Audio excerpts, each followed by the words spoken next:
प्रश्न वही जो परीक्षा में आए। नमस्कार साथियों, मैं पारसनाथ। लाइफ हाई स्टडी इसके डेली करंट अफेयर में आपका स्वागत है। साथियों, आज के 3 महत्वपूर्ण प्रश्न हैं।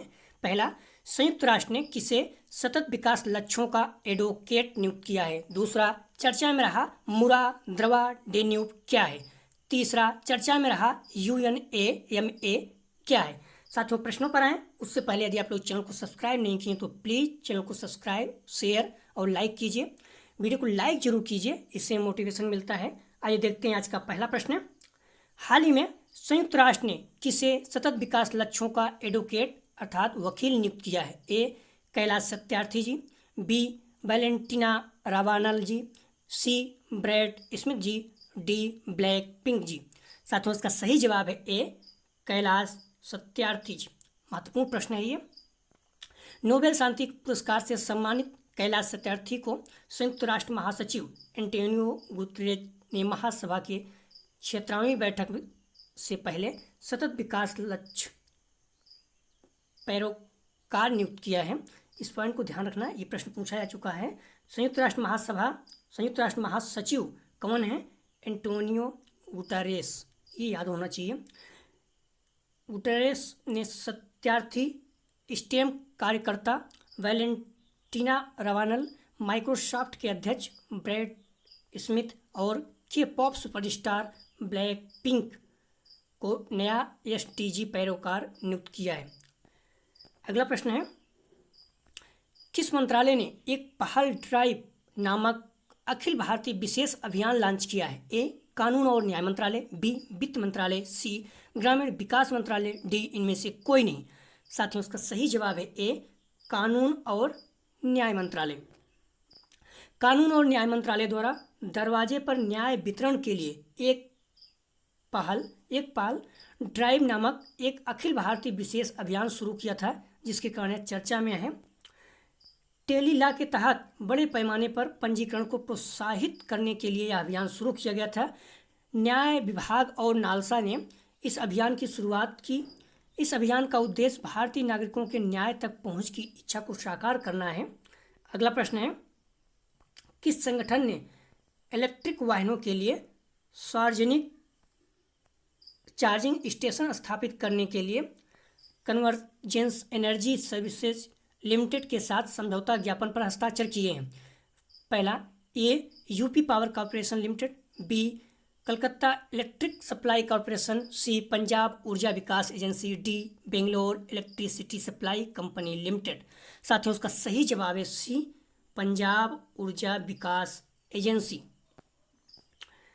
पंजाब एनर्जी डेवलपमेंट एजेंसी ने पंजाब में इलेक्ट्रिक वाहनों के लिए सार्वजनिक चार्जिंग स्टेशन स्थापित करने के लिए कन्वर्जेंस एनर्जी सर्विसेज लिमिटेड के साथ एक समझौता ज्ञापन पर हस्ताक्षर किया, जिसके कारण चर्चा में है। यह एनर्जी एफिशिएंसी सर्विसेज लिमिटेड की सहायक कंपनी है। अगला प्रश्न है, किस संगठन के साथ नीति आयोग ने भारत के 112 आकांक्षी जिलों में छात्रों को मुफ्त शिक्षा प्रदान करने के लिए भागीदारी की है? A, IIT Kanpur, B, Byju, C, Unacademy, D, Tata Institute of Fundamental Research. साथियों, उसका सही जवाब है बी, बायजू के साथ। नीति आयोग ने भारत के 112 आकांक्षी जिलों में छात्रों को मुफ्त शिक्षा के अवसर प्रदान करने के लिए बायजू के साथ करार किया, जिसके कारण चर्चा में है। इस साझेदारी के हिस्से के रूप में बायजू उच्च गुणवत्ता वाली शिक्षा सुनिश्चित करने के लिए छात्रों को उच्च गुणवत्ता और प्रौद्योगिकी उन्मुख शिक्षण कार्यक्रम निःशुल्क प्रदान करेगा। अगला प्रश्न है, किस देश में स्थित भारतीय उच्चायुक्त ने किस देश में स्थित भारतीय उच्चायोग ने 57वां भारतीय तकनीकी और आर्थिक सहयोग दिवस मनाया? ए, बांग्लादेश, बी, ऑस्ट्रेलिया, सी, कतर, डी, दक्षिण कोरिया। साथियों, उसका सही जवाब है ए, बांग्लादेश। 16 सितंबर 2021 को ढाका में भारतीय उच्चायोग ने 17वां भारतीय तकनीकी और आर्थिक सहयोग मनाया, जिसके कारण चर्चा में है। इस कार्यक्रम की मेजबानी बांग्लादेश में भारत के उच्चायुक्त विक्रम दोराई स्वामी ने की। इसकी स्थापना 1964 में भारत द्वारा विकासशील देशों को विकास का अनुभव और उच्चायुक्त तकनीकी प्रदान करने के लिए की गई थी। अगला प्रश्न है, हाल ही में शुरू की गई योजना के तहत किस संगठन ने 50,000 युवाओं को प्रशिक्षित करने का निर्णय लिया है? ए प्रसार भारती, बी रेल मंत्रालय, सी नीति आयोग, डी वित्त मंत्रालय। साथियों इसका सही जवाब है बी रेल मंत्रालय। रेल मंत्री अश्विनी वैष्णव द्वारा 17 सितंबर 2021 को शुरू की गई रेल कौशल विकास योजना के हिस्से के रूप में विभिन्न रेलवे प्रशिक्षण संस्थानों में उद्योग से संबंधित कौशल में अगले 3 वर्षों में 18 से 35 वर्ष की आयु के 50,000 युवाओं को प्रशिक्षित करेगा। अगला प्रश्न है, हाल ही में पंजाब के नए मुख्यमंत्री कौन बने हैं? ए अंबिका सोनी, बी चरणजीत सिंह चन्नी, सी कैप्टन अमरिंदर सिंह, बी नवजोत सिंह सिद्धू। साथियों इसका सही जवाब है बी चरणजीत सिंह चन्नी। कैप्टन अमरिंदर सिंह इसके पहले थे, नवजोत सिंह सिद्धू वहाँ के अध्यक्ष हैं कांग्रेस पार्टी के। अगला प्रश्न है, हाल ही में चर्चा में रहा मुरा द्रवा डेन्यूब क्या है? ए डेन्यूब नदी द्वारा बनाई गई लैंडफॉर्म, बी दुनिया का पहला 5 देशों का बायोस्फीयर रिजर्व, सी डेन्यूब नदी घाटी में पाई जाने वाला आदिम जनजाति, डी डेन्यूब नदी में नई किस्म की मछलियाँ। साथियों इसका सही जवाब है बी दुनिया का पहला 5 देशों का बायोस्फीयर रिजर्व। मोस्ट इम्पॉर्टेंट है, इस तरह के प्रश्न अक्सर पूछे जाते हैं। पहला शब्द है और 5 देशों का बायोस्फीयर रिजर्व है, निश्चित रूप से पूछा जा सकता है किसी एग्जाम में। हाल ही में यूनेस्को यानी संयुक्त राष्ट्र शैक्षिक विज्ञान और संस्कृति संगठन द्वारा मुरा द्रवा डेन्यूब को दुनिया का पहला 5 देशों का बायोस्फीयर रिजर्व घोषित किया, जिसके कारण चर्चा में है। यह बायोस्फीयर रिजर्व मुरा द्रवा डेन्यूब नदियों के आसपास 700 किलोमीटर क्षेत्र में Austria, Slovenia, Croatia, Hungary, Serbia देशों में फैला हुआ है।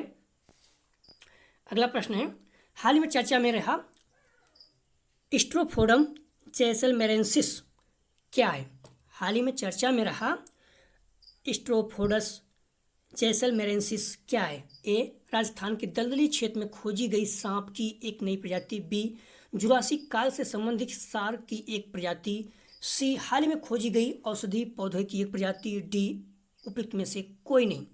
साथियों इसका सही जवाब है बी जुरासिक काल से संबंधित सार्क की एक प्रजाति।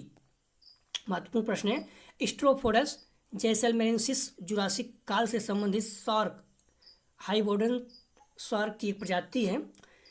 भारतीय भूवैज्ञानिक सर्वेक्षण की एक टीम द्वारा इस नई प्रजाति को दांत जैसलमेर में खोजा गया था। इसके लगभग 168 मिलियन वर्ष पुराने होने का अनुमान है। इस खोज के साथ भारतीय उपमहाद्वीप में पहली बार जीनस स्ट्रोफोडस की खोज की गई। अगला प्रश्न है, महत्वपूर्ण प्रश्न है, हाल ही में चर्चा में रहा UNAMA क्या है? ए कर अवंचन क्षेत्र, बी चक्रवात, सी UNSC का एक मिशन, डी डिजिटल मुद्रा। साथियों इसका सही जवाब है सी UNSC का एक मिशन। संयुक्त राष्ट्र सुरक्षा परिषद ने अफगानिस्तान में अपने राहत मिशन को एक अधिदेश द्वारा 6 माह के लिए बढ़ा दिया गया तथा तालिबान से एक समावेशी सरकार के गठन का आग्रह किया गया है। UNAMA अर्थात UNAMA का पूरा नाम है United Nations assistance mission in Afghanistan है। UNAMA शांति और विकास की स्थापना करने के क्रम में अफगानिस्तान एवं वहां के लोगों की मदद करने के लिए संयुक्त राष्ट्र का एक विशेष राजनीतिक मिशन है। 28 मार्च 2002 को UNSC की प्रस्ताव 1401 द्वारा UNAMA की स्थापना की गई। अगला प्रश्न है, हाल ही में चर्चा में रहे सी क्यूकुम्बर के संबंध में निम्नलिखित कथनों पर विचार कीजिए। पहला, ए अकशेरुकी जीव हैं जिसकी लंबाई 6 फीट तक हो सकती है। बी दूसरा, इनकी चीन और दक्षिण पूर्व एशिया के कुछ भागों में भोजन और पारंपरिक औषधि के रूप में काफ़ी मांग है अर्थात ज़्यादा मांग, तेजी से मांग है। तीसरा, वन्यजीव संरक्षण अधिनियम 1972 की अनुसूची 1, ध्यान रखना वन्यजीव संरक्षण अधिनियम 1972 की अनुसूची 1 महत्वपूर्ण है, बार बार इससे संबंधित क्वेश्चन पूछे जाते हैं। अनुसूची 1 के अनुसार इन्हें बाघों और शेरों के समान संरक्षण प्रदान है। कौन सा कथन सही है? ए केवल 1 और 2, बी केवल 3, सी केवल 2 और 3, डी 1, 2 और 3। साथियों इसका सही जवाब है डी 1, 2 और 3 अर्थात सारे कथन सही हैं। हाल ही में भारतीय तटरक्षक टीम ने मंडपम तमिलनाडु ने 2 टन सी क्यूकम्बर जब्त की, जिसके कारण चर्चा में है। सी क्यूकम्बर अकासेरुकी जीव है, इसकी लंबाई 6 फीट तक हो सकती है। इनकी चीन और दक्षिण पूर्व एशिया के कुछ भागों में भोजन और पारंपरिक औषधि के रूप में काफ़ी मांग है। हालांकि इन्हें भारत में वन्यजीव संरक्षण अधिनियम 1972 की अनुसूची 1 के तहत शामिल किया गया है, यानी सी क्यूकम्बर को बाघों और शेरों के समान संरक्षण प्रदान है। अब ये इससे 2 पॉइंट में मिल सकता है। वन्यजीव संरक्षण अधिनियम 1972 की अनुसूची 1 में क्या है, बाघों और शेरों को संरक्षण दिया गया है, तो अभी इससे भी संरक्षण सेम प्रदान किया जाएगा। अगला प्रश्न है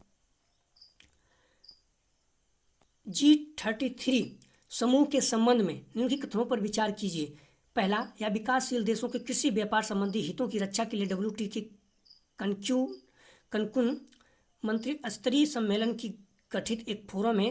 दूसरा, G33 विकासशील और अल्प विकसित देशों का एक समूह है और भारत इनका सदस्य है। उपयुक्त से कौन सा कथन सत्य है? ए केवल 1, बी 1 और 2 दोनों, सी केवल 2, डी न तो 1 न तो 2।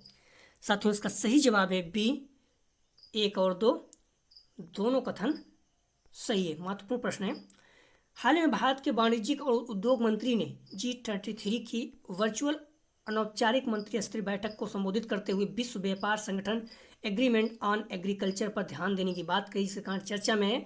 G33 विकासशील देशों की कृषि व्यापार संबंधी हितों की रक्षा के लिए WTO के कनकुन मंत्री स्तरीय सम्मेलन में गठित एक फोरम है।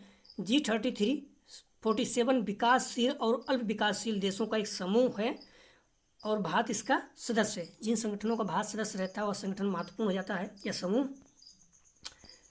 कल का प्रश्न था, हाल में चर्चा में रहा ऑकस क्या है? ए बैलिस्टिक मिसाइल, बी सुरक्षा साझेदारी, सी SAR-CoV-2 वेरिएंट, डी मेढक की एक प्रजाति।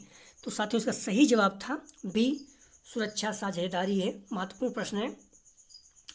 आज का प्रश्न है, हाल ही में चर्चा में रहे प्रिंस विलियम अर्थस्वार्थ पुरस्कार किस क्षेत्र में प्रदान किया जाता है? ए खेल, बी पर्यावरण, सी नाटक, डी साहित्य। साथियों, इसको जवाब आप लोग जरूर दीजिएगा। महत्वपूर्ण प्रश्न है। यदि आप लोग चैनल को अभी भी सब्सक्राइब नहीं किए तो प्लीज़ चैनल को सब्सक्राइब और शेयर कीजिए। वीडियो को लाइक जरूर कीजिए, इससे हमें मोटिवेशन मिलता है। वीडियो देखने के लिए धन्यवाद साथियों। आपका दिन शुभ हो।